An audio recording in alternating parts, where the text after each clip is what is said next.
Hey everyone, welcome to Campbell's Coins. I'm sorry for the absence of late. My parents have been ill and I've been trying to take care of them when I can, and I haven't had a lot of time to film videos, but let's dive into things. They're doing fine. Thank you for asking. Did you see the video the Federal Reserve put out last Thursday? Jerome Powell confirmed that we will have a CBDC, a central bank digital currency, and the Fed will play a leading role in developing digital currencies.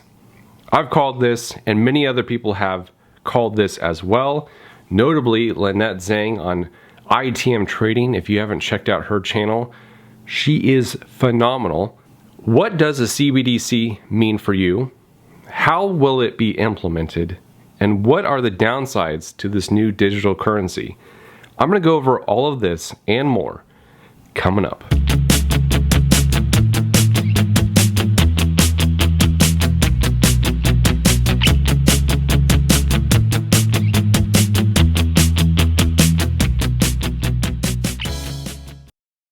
Today we are in the midst of a technological revolution that is fundamentally changing our world, reshaping how we communicate, access information, and purchase goods and services. As the central bank of the United States, the Federal Reserve is charged with promoting monetary and financial stability and the safety and efficiency of the payment system. In pursuit of these core functions, we have been carefully monitoring and adapting to the technological innovations now transforming the world of payments, finance, and banking. The effective functioning of our economy requires that people have faith and confidence not only in the dollar, but also in the payment networks, banks, and other payment service providers that allow money to flow on a daily basis. Our focus is on ensuring a safe and efficient payment system that provides broad benefits to American households and businesses while also embracing innovation. In the Fed's early days, the development of dedicated telegraph wires facilitated the transfer of funds between banks. In the 1980s, automated clearinghouse services made it possible for electronic bill payments to be an alternative to paper checks. In 2019, the Federal Reserve committed to building the FedNow service, which will enable banks to provide real-time or instant payments to their customers around the clock, 365 days a year, benefiting communities across America. Recently, the rise of distributed ledger technology, which offers a new approach to recording ownership of assets, has allowed for the creation of a range of new financial products and services, including cryptocurrencies. To date, cryptocurrencies have not served as a convenient way to make payments, given, among other factors, their swings in value. Nonetheless, coins tied to the value of the dollar or another currency, known as stablecoins, have emerged as a new way to make payments. These stablecoins aim to use new technologies in a way that has the potential to enhance payments efficiency, speed up settlement flows, and reduce end-user costs. But they may also carry potential risks to those users and to the broader financial system. For example, although the value of a stablecoin may be tied to the value of a dollar, these coins may not come with the same protections as traditional means of payment, such as physical currency or the deposits in your bank account. Therefore, as stablecoins' use increases, so must our attention to the appropriate regulatory and oversight framework. This includes paying attention to private sector payments innovators who are currently not within the traditional regulatory arrangements applied to banks, investment firms, and other financial intermediaries.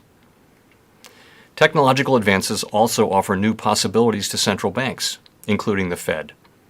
In particular, technology now enables the development and issuance of central bank digital currencies, or CBDCs. A CBDC is a new type of central bank liability issued in digital form. While various structures and technologies might be used, a CBDC could be designed for use by the general public. For the past several years, the Federal Reserve has been exploring the potential benefits and risks of CBDCs from a variety of angles, including through technological research and experimentation. Our key focus is on whether and how a CBDC could improve on an already safe, effective, dynamic, and efficient U.S. domestic payment system. We think it is important that any potential CBDC would serve as a complement to and not a replacement of cash and current private sector digital forms of the dollar, such as deposits at commercial banks. The design of a CBDC would raise important monetary policy, financial stability, consumer protection, legal and privacy considerations, and will require careful thought and analysis, including input from the public and elected officials. To help stimulate broad conversation, the Federal Reserve Board will issue a discussion paper this summer outlining our current thinking on digital payments, with a particular focus on the benefits and risks associated with CBDC in the U.S. context. As part of this process, we will ask for public comment on issues related to payments, financial inclusion, data privacy, and information security. We are committed at the Federal Reserve to hearing a wide range of voices on this important issue before making any decision on whether and how to move forward with a U.S. CBDC, taking account of the broader risks and opportunities it could offer.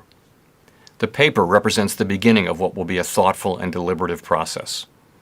Irrespective of the conclusion we ultimately reach, we expect to play a leading role in developing international standards for CBDCs, engaging actively with central banks in other jurisdictions, as well as regulators and supervisors here in the United States throughout that process. The Federal Reserve remains committed to ensuring that the public has access to a safe, reliable, and secure payment system. Our forthcoming paper on the evolution of digital payments is intended, along with our other work as supervisor, regulator, and payment system operator, to advance the objective of ensuring that the payment system and the economy work for all Americans. We look forward to hearing your thoughts on this important topic. When you finish watching that video, you're kind of just shocked that they're just nonchalantly throwing this out there like, hey, no big deal, we're just going to be transitioning to this new currency that's going to totally F with you. When I talked about the potential for a CBDC back on September 10th, 2020, in this video, I hypothesized that COVID was the perfect smokescreen to roll out this monetary change. It was even proposed in a bill on March 20th, 2020, and named the Fed dollar. It's odd that in a bill designed to create stimulus, they snuck in the part about a digital dollar. This part of the bill was eventually removed. All of this was driven from the premise of fear. Fear the coronavirus is staying on surfaces, and really what's more dirty than money? Fear that your money isn't quote unquote safe. We are starting to see coins being removed from society. Remember the change shortage we had in 2020? How is there a change shortage with billions upon billions of coins of every denomination out there? Does that make sense to you? Physical cash is being turned into a villain as a carrier for coronavirus or other potential future viruses that we should be fearful of. Even though the CDC came out in May 2020 stating that the coronavirus doesn't spread easily on surfaces.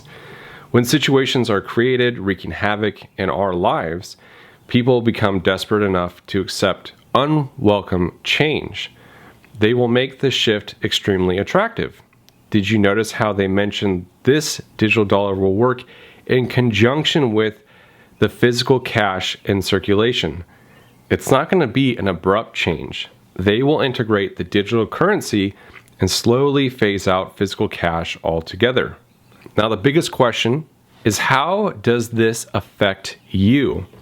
Well, Jerome Powell listed a whole bunch of positives, but kind of left out all the negatives. Eventually, they will make it necessary for you to participate in this monetary regime shift. All transactions going forward must be done with the digital dollar. Failure to meet this requirement will result in fill in the blank penalty. They talk about all the benefits of a digital dollar. The ease of the use, instantaneous transactions. It's safe. You could probably keep it on, some card, and that card can only be accessed by you, and you have, blockchain technology behind it so that if someone steals your wallet, your stuff is still safe on the cloud. But they don't go over the downsides of a digital currency because they don't want you to see it. With a digital currency, they can tax you and withdraw your money at will. A digital currency would be trackable. Any and all transactions would be on a ledger. Did you tip somebody? Paying the kid down the street to mow your lawn? maybe even giving a few bucks to a friend. These are all trackable, and most importantly, taxable transactions in a cashless society. In a cashless society, banks and governments have full control over your funds. The institutions who rule over your funds could lock or freeze them because ultimately you have zero control. Why would they lock or freeze your accounts? Maybe you have dissident opinions that the government doesn't like, or maybe you don't want a vaccine that they are forcing upon you, or maybe you didn't pay enough taxes at some point. Boop, funds frozen or gone. Look at what we're seeing right now in the political environment, how certain groups are being targeted because they like a certain political candidate. When you have control over someone's digital currency, that is just really dangerous, especially with everything that's going on in our society today. Look at how they injected the stimulus into people's bank accounts. Boom, you instantly got $1,400 sitting there. The reverse could be true. A digital currency allows them to track all your purchases. Did you buy a gun? Now it's registered with them, and they can find you when the gun confiscation comes. Not just that, but they can punish you for purchases made in the form of taxes or fees. They can implement negative interest rates, forcing you to spend. Negative interest rates means you're charged for keeping your money in your account. Negative interest rates is not happening in the US currently, but they are trying it out in Europe right now, and we could see it here. Look at China's social credit system, where the government regulates its citizens' behavior based on a point system. Did you work out today? Well, you didn't, so you're gonna have to walk to work. You can't take an Uber or the subway. Eventually, your identity will be tied with your digital currency. In my experience, government wants to exert more control in our lives, not less. It's our job to make sure they stay the hell out. One eventually has to come to the logical conclusion that the digital currencies are in fact a way to track and trace everything you do. Some people will pipe in here and say, who cares? I don't do anything illegal. It's not about legality or illegality. It's about choice. They know few will resist this agenda.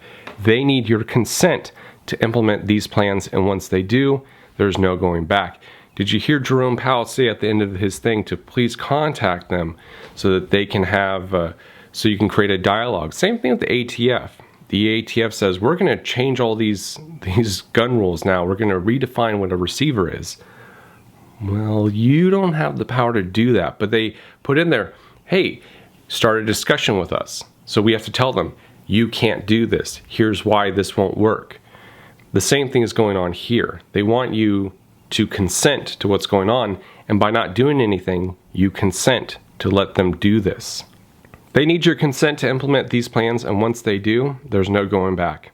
We as the public have to be desperate enough to accept a new system so freely, and we are getting to that point. Inflation has been creeping higher and higher every year, so small that you don't notice it in a few years, but when one looks back at prices 20 years ago, one can see it. Isn't it odd that these massive monetary changes happen when the public won't know what's going on or is so fed up with what is going on that they accept anything? These are all things we see around a monetary shift. Central bank digital currencies are currently underway in a number of countries. Are you prepared for this shift? You want physical gold and physical silver because you can always convert these assets into whatever currency will be in the future. What are your thoughts on the CBDC? I'm sure most in the precious metals community are against one, but I'm curious to see what you think. If you're interested in other topics like this one, check out the other videos I have on my channel discussing these metals and how they can help you preserve and protect your wealth. If you made it this far in the video, you guys and gals are my super stackers, and I really appreciate you.